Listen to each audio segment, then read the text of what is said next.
Udah. Ya. Bismillahirrahmanirrahim. Assalamualaikum warahmatullahi wabarakatuh. Waalaikumsalam. Waalaikumsalam warahmatullahi wabarakatuh. Baiklah, pada hari ini kita akan berdiskusi untuk materi kelompok 3 yang berjudul mampu mengevaluasi implementasi e-commerce perdagangan melalui jaringan elektronik.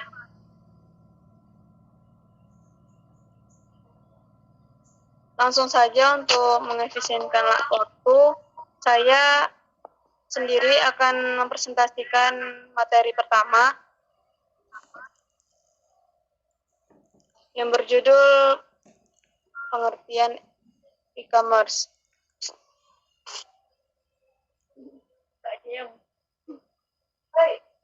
Nah, mungkin dari teman-teman sebagian enggak asing lagi dengan kata e-commerce itu, apalagi yang memang pada zaman sekarang itu yang semuanya berbasis digital gitu, berbasis internet. Nah, e-commerce ini perdagangan melalui jaringan elektronik atau yang bisa dikenal dengan atau perniagaan yang menggunakan media elektronik sebagai perantaranya dan tersambung dengan internet sebagai medianya. Perdagangan yang dilakukan melalui jaringan elektronik lain mempunyai manfaat dan keuntungan. Nah, jadi kita menggunakan e-commerce ini banyak memiliki manfaat atau keuntungan kalau kita menggunakan e-commerce ini. Nah, apa aja itu manfaatnya atau keuntungannya? Nah, produk yang kita jual ini mencapai yang gitu. Manfaatnya kontribusi pada stabilitas keuangan perusahaan dan memungkinkan untuk bersaing lebih baik dalam dunia bisnis. Jadi bisa dibilang e-commerce ini merupakan cara kita berdagang atau berniaga ini secara online gitu. Seperti All-Shop atau kayak Shopee, Lazada itu bisa dibilang perdagangan dengan menggunakan elektronik atau e-commerce. Nah, dalam e-commerce ini juga memiliki strategi, yang mana strategi ini memang harus sebaik mungkin untuk dilakukan agar mendapatkan hasil yang lebih baik gitu. Untuk setiap masalah ada beberapa kemungkinan solusi dan situasi ini dapat diterapkan untuk permasalahan menentukan strategi terbaik perdagangan jaringan melalui elektronik. Nah, yang pertama itu strateginya ada sistem antar organisasi. Yang mana sistem antar organisasi ini suatu kombinasi perusahaan-perusahaan yang terkait sehingga mereka berfungsi sebagai satu sistem yang bekerja sama untuk mencapai tujuan bersama. Perusahaan yang sistem antar organisasi ini disebut mitra dagang atau mitra bisnis. Para mitra dagang tersebut ikut dalam sistem antar organisasi dengan harapan memperoleh manfaat yang tertentu. Yang kedua itu strateginya adalah pertukaran data elektronik, yang mana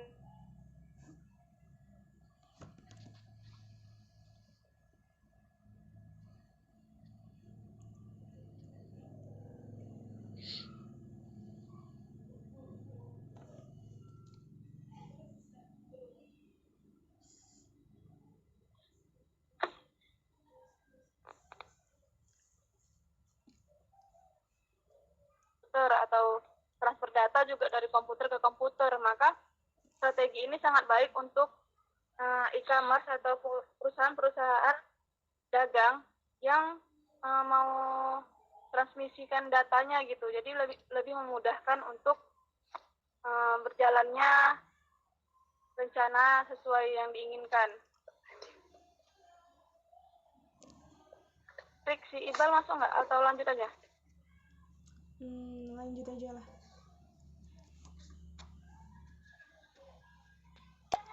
Lanjut aja.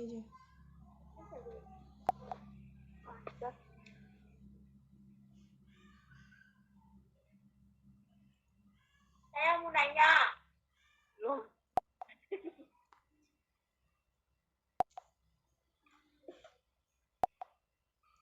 Ija, lanjut aja. Nggak bisa di-download ya. Kita buka yang makalah kami.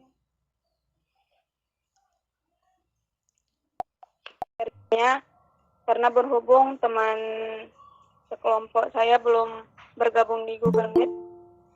Nah, yang selanjutnya itu ada perkembangan internet. Kita juga sendiri merasakan gimana majunya perkembangan internet pada masa sekarang, pada masa saat ini. Apalagi pendidikan yang saat ini kita jalani juga berbasis internet, atau yang bisa dibilang tuh daring. Nah, kemajuan internet pada Indonesia ini sangat pesat sekali. Dengan seiring kemajuannya itu muncul layanan-layanan yang mendukung kegiatan manusia melalui media internet. Seperti email, awalnya didefinisikan sebagai surat berbentuk file teks yang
Iza keluar ya?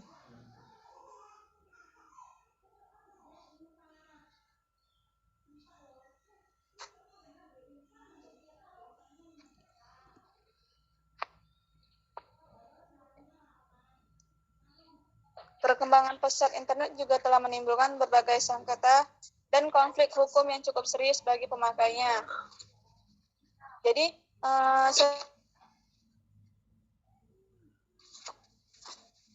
seiring dengan meningkatnya pesat internet kita juga hukum dari konflik hukum yang serius juga menentukan pesatnya untuk pemakai komputer atau internet ini gitu. Karena banyak hal-hal yang memang nggak kita duga itu terjadi, seperti data-data mudahnya tersebar luas gitu.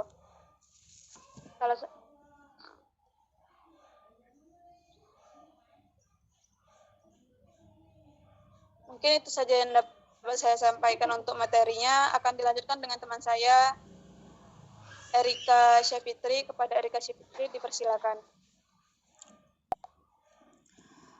Baiklah, di sini saya akan membahas tentang aplikasi bisnis dari internet, di mana internet mencakup perubahan cukup besar terhadap bisnis dan melahirkan istilah yang disebut e-business. Kotler mendefinisikan e-business sebagai penggunaan alat dan platform elektronik untuk melaksanakan bisnis perusahaan sebagai penggunaan teknologi internet untuk menghubungkan dan memperdayakan proses bisnis perdagangan elektronik dan komunikasi serta kolaborasi di dalam sebuah perusahaan dan dengan para pelanggan, pemasok, dan mitra bisnis yang lain. Jadi di dalam dunia dalam dunia aplikasi bisnis dari internet itu biasa disebut dengan perdagangan elektronik atau e-commerce, di mana ia memiliki arti segala bentuk kegiatan pembelian dan penjualan, pemasaran produk jasa, dan informasi yang dilakukan secara elektronis. Domain e-commerce yang berupa business to business, business to consumer, consumer to business, dan consumer to consumer. Baiklah, itu saja yang dapat saya sampaikan. Saya kembalikan kepada moderator.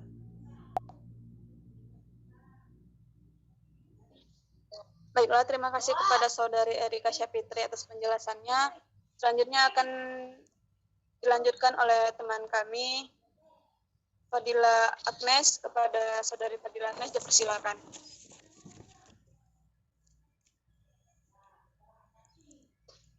Baik, di sini saya akan melanjutkan makalah kami, yaitu keamanan internet, di mana pada akhir-akhir ini kita banyak mendengarkan masalah keamanan yang berhubungan dengan dunia internet. Terutama di Indonesia sendiri, beberapa orang telah ditangkap karena menggunakan kartu kredit curian untuk membeli barang melalui internet. Pada era globalisasi seperti sekarang ini, keamanan sistem informasi berbasis internet menjadi suatu keharusan untuk lebih diperhatikan, karena jaringan internet yang bersifat publik dan global pada dasarnya tidak aman. Mungkin itu saja yang dapat saya jelaskan. Saya kembalikan kepada moderator. Terima kasih. Baiklah, terima kasih kepada Fadila atas penjelasannya. Di sini juga berhubung teman kami ada yang tidak hadir karena sakit. Jadi saya akan melanjutkan materinya. Yang terakhir itu implikasi etis dari teknologi informasi. Nah, di sini itu ada cakupan perspektif versus cakupan deskriptif, yang mana di sini menentukan bagaimana sebaiknya dikembangkan dan digunakan di dalam suatu perusahaan. Jelas ini merupakan pendekatan yang lebih baik untuk menampilkan materi kepada mahasiswa yang memasuki dunia bisnis, dibandingkan dengan memberikan cakupan deskriptif yang menjelaskan bagaimana hal-hal sedang dilaksanakan. Yang kedua itu ada moral, etika, dan hukum. Moral adalah tradisi kepercayaan mengenai perilaku yang benar dan salah. Moral adalah institusi sosial dengan sejarah dan seperangkat aturan. Kita mulai belajar mengenai perilaku moral sejak kecil. Nah, jadi dalam menjalankan teknologi informasi ini, kita juga harus memiliki moral dan etika dan hukum gitu. Jadi tahu untuk bagaimana kita memperlakukan orang, sebaiknya orang juga memperlakukan kepada kita gitu. Nah, etika itu juga sangat penting dalam menjalankan, mengimplikasikan teknologi informasi.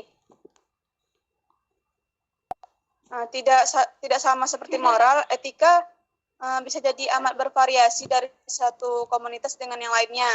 Jadi nggak semua kan orang-orang itu mempunyai etika yang sama gitu. Tapi sebaik-baiknya kita harus memberikan etika yang baik kepada orang lain. Nah, hukum juga peraturan perilaku formal yang diterapkan oleh otoritas yang berwenang seperti pemerintah terhadap subjek atau warga negaranya. Nah, dalam mengimplementasikan teknologi informasi, hukum juga berlaku seiring itu untuk orang-orang yang tidak bertanggung jawab atas penyalahan penggunaan teknologi informasi. Nah, meletakkan moral, etika, dan hukum pada tempatnya. Penggunaan komputer di dunia bisnis diarahkan oleh nilai moral dan etis manajer, spesialis informasi dan pengguna, serta hukum yang berlaku. Hukum adalah yang termudah untuk diinterpretasikan karena bersifat tertulis, tetapi etika tidak terdefinisikan demikian.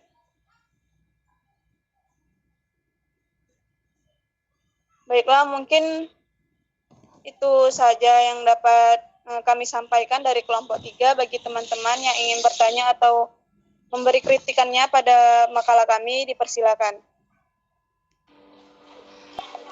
Silakan. Saya juga. Ada dari Tasya. Baik, terima kasih. Saya juga. Saya duluan nih.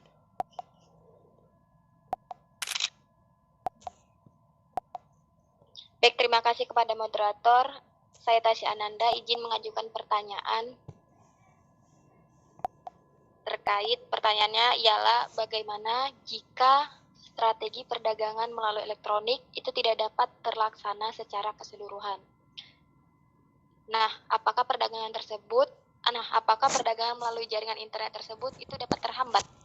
Jika iya, bagaimana cara mengatasi permasalahan tersebut? Terima kasih.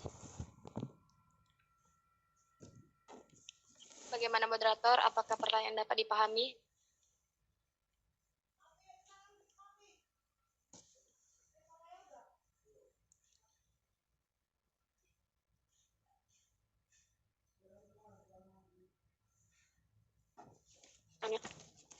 Bagi teman-teman yang lain dipersilakan.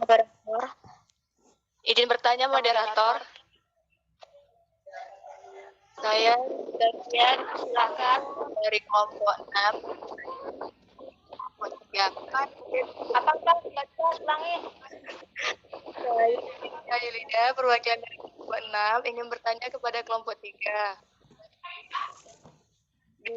Tadi kan ada yang menjelaskan tentang konsumer gitu kan. Jadi yang ingin saya tanyakan, apa perbedaan dari konsumer atau konsumen to consumer dengan consumer to business? Dan coba jelaskan contoh situsnya. Terima kasih.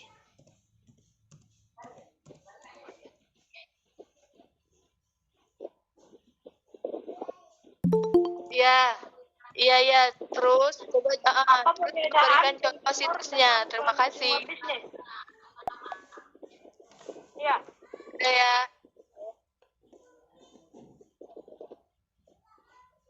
Izin. Oke. Next.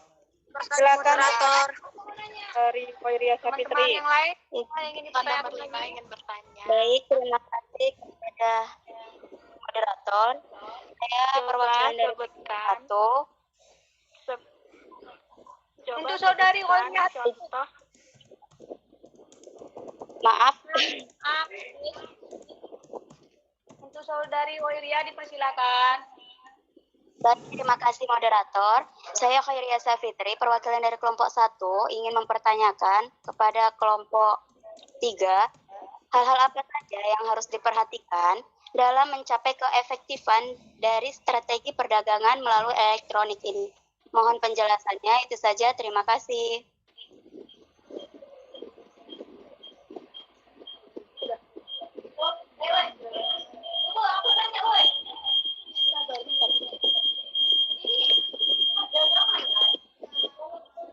Izin bertanya moderator. Bentar.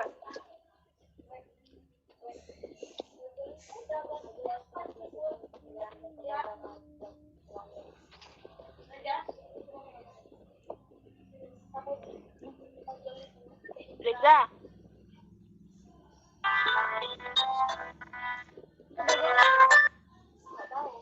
Aduh, ntar paketnya habis lagi nih. Sabar.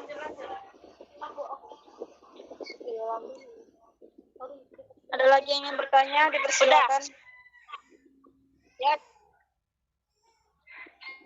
Nadina Yolanda Marlina ingin bertanya. Coba sebutkan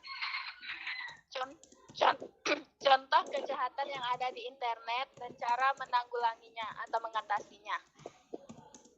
Nah, contoh kejahatan dari internet dan cara menanggulanginya. Iya, dan cara mengatasinya atau menanggulanginya. Kejahatan apa? Ini mohon maaf ya, kayak Ya itu. Oh ya. Contoh kejahatan yang ada di internet gitu, tah pemalsuan data, tah apa gitulah pokoknya. Oke, makasih. Makasih.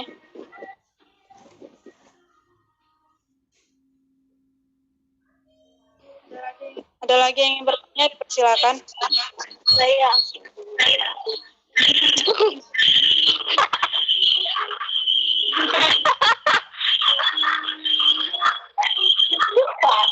Mati telepon biar nggak bisik.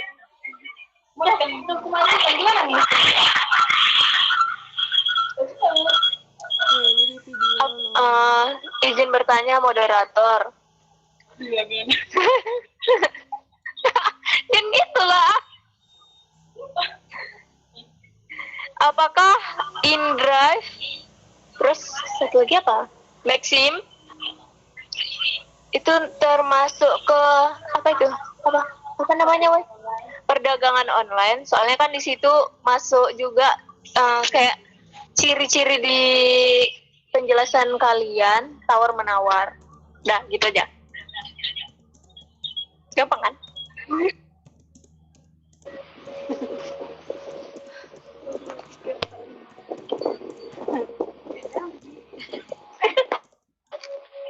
Iya kan, Indra kan kayak dagang gitu sih, weh. Kayak kita beli, apa sih? Teman sekalian.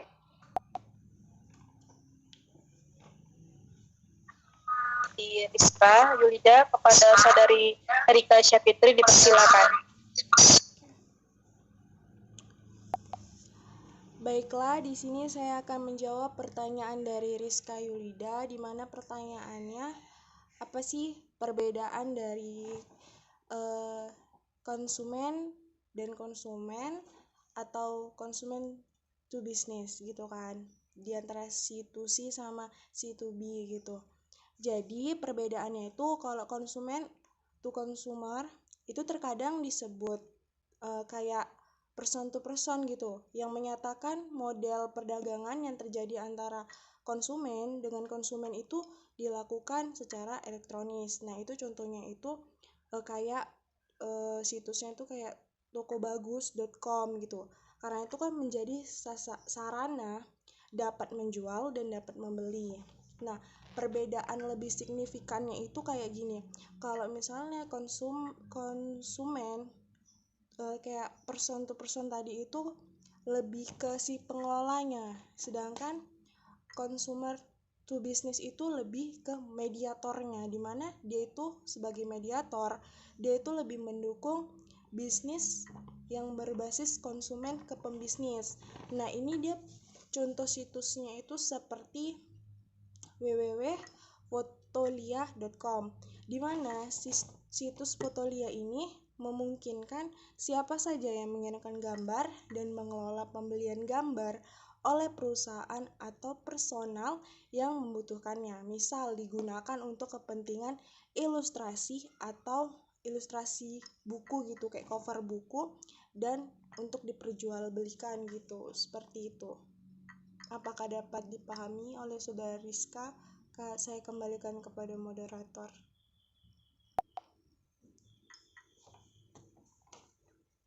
Bagaimana saudari Rizka Yulida? Jika ada tanggapan lain atau sanggahan lain dipersilakan.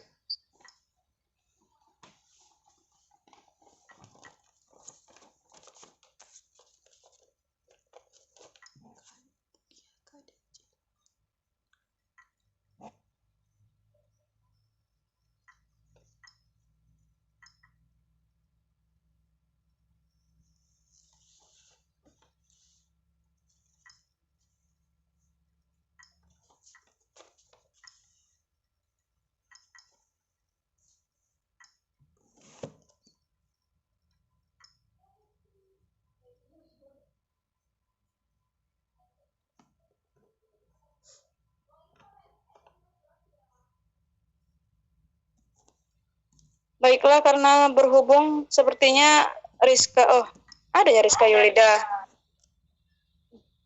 Kita lanjut aja dulu ya untuk menjawab pertanyaan lain. Pada jawabannya sudah Mana Rizka? jawaban dapat diterima.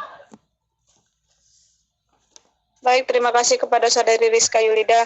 Selanjutnya pertanyaan Dinda Rahayu akan dijawab oleh saudara kita Muhammad Iqbal Abizar. Kepada Iqbal Abizar dipersilakan.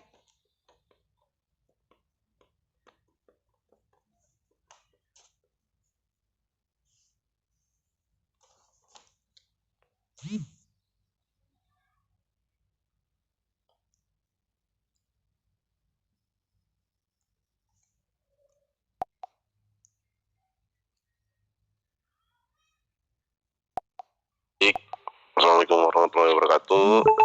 Saya akan jawab pertanyaan dari Dinda Rahayu, yaitu apa tadi sih? Apakah InDriver Maxim termasuk ke perdagangan online? Jawabannya iya, karena InDriver atau Maxim itu menerapkan sistem e-commerce. Karena sistem e-commerce itu tidak hanya juga menjual barang, tapi melainkan jasa. Karena mereka ini menerapkan sistem functional business yang terbagi dalam 5 komponen, yaitu marketing operation, human resource management, finance accounting, dan routing and shipping. Jadi kelima komponen tersebut mengatur seluruh kegiatan di lapangan. Itu jarak tempuh dan jam kerja driver yang nantinya dapat direkap oleh pihak perusahaan secara online.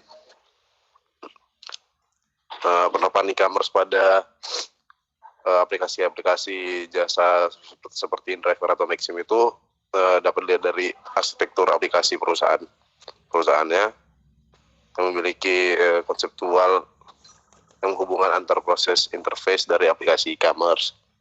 Itu mulai dari bagaimana konsumen memesan, proses pelayanan sampai dengan selesainya jasa layanan. Karena untuk dapat memesan atau menggunakan aplikasi seperti itu juga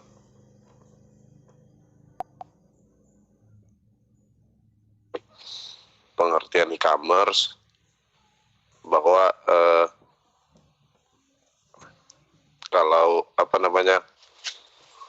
e-commerce itu situs tempat jual beli barang atau jasa dengan sistem elektronik. Seperti itu sih. Terima kasih.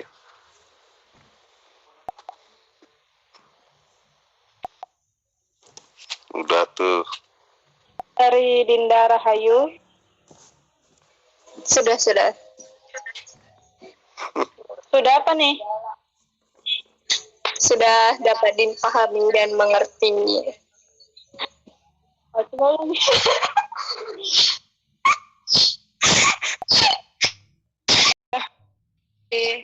Yolanda.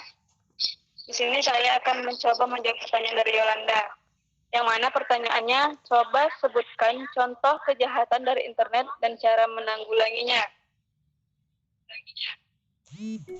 Pasti di benak pikiran kita yang pertama kali itu, kejahatan internet itu adalah mencuri data orang lain gitu kan.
Dari Khairia Syafitri akan dijawab oleh saudari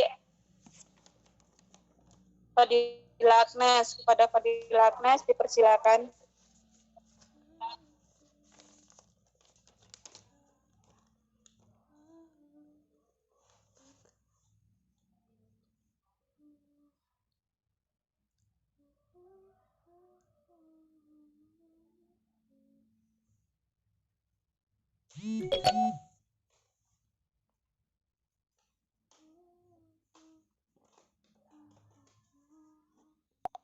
dari Saudari Tasya Ananda,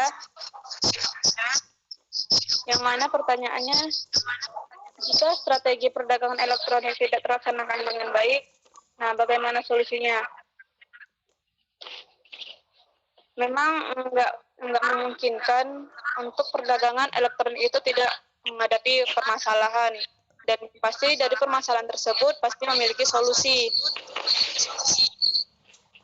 Untuk solusi tersebut sudah ada yang namanya J-commerce, yang mana salah satu penyediaan e-commerce solusi Indonesia yang bergerak pada sektor B2B dan B2C yang telah dijelaskan teman saya di awal, Saudari Erika Syafitri di Jakarta, Indonesia, sebagai salah satu terpercaya se-Asia Tenggara. J-commerce ini memberikan solusi e-commerce yang komprehensif serta terintegrasi untuk mendukung pertumbuhan dan pemasaran brand di ranah e-commerce. Layanan tersebut meliputi official store management, digital marketing, desain dan kreatif, customer relationship management, dan fulfillment center. Sebagai perusahaan e-commerce, J-commerce juga dilengkapi dengan fasilitas fulfillment center di Indonesia yang berlokasi di Kota Tangerang. Nah, jadi setiap permasalahan dagangan elektronik itu udah ada memang ranahnya di mana e-commerce ini memiliki solusi yang khusus untuk menghadapi permasalahan tersebut yang dinamakan J-commerce Solusi Indonesia. Nah, bagaimana kepada Saudari Tasya?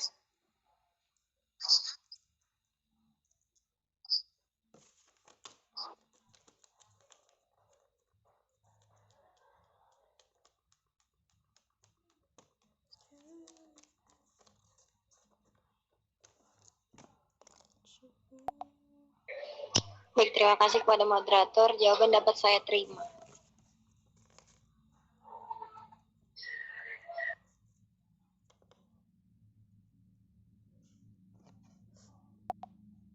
Dipersilakan untuk menjawab pertanyaan dari Saudari Khairia Syafitri.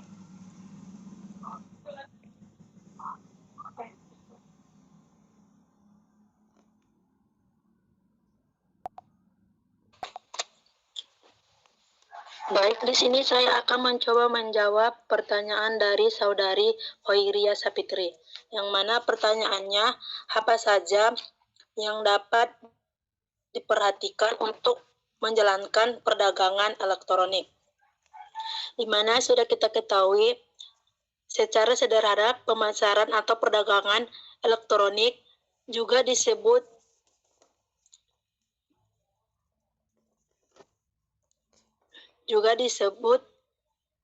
dengan penjualan digital marketing dapat diartikan sebagai ajang promosi dengan menggunakan media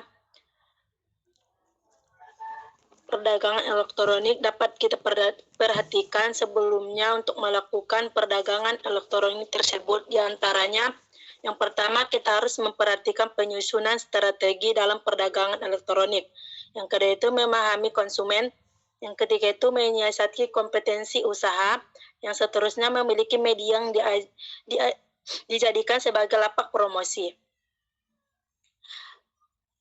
Dan seterusnya kita memiliki susunan anggaran di dalam suatu perdagangan elektronik atau untuk memulai suatu perdagangan bisnis dalam suatu perdagangan elektronik.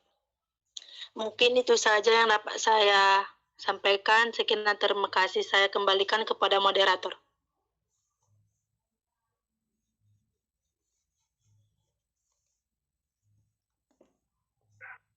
Baiklah, terima kasih kepada Saudari Agnes atas jawabannya. Bagaimana Saudari Khairia Syafitri? Ada tanggapan? Baik, terima kasih kepada moderator dan juga Fadila Agnes selaku pemateri. Jawaban dapat saya pahami dan dapat saya terima. Terima kasih kepada Saudari Khairia Syafitri. Bagi teman-teman yang lain, ada kritikan untuk materi kami atau makalah kami pada hari ini? Jika tidak ada, untuk pertemuan kita diskusi kali ini akan segera ditutup. Saya paham, rasa insyaallah. Udah moderator. Baiklah, terima kasih kepada audiens yang sudah menanggapi, merespon dengan baik untuk pertemuan kita pada hari ini. Kepada teman-teman semua saya mohon maaf, kepada Allah saya mohon ampun. Wabillahi taufiq wal hidayah. Wassalamualaikum warahmatullahi wabarakatuh. Waalaikumsalam warahmatullahi wabarakatuh.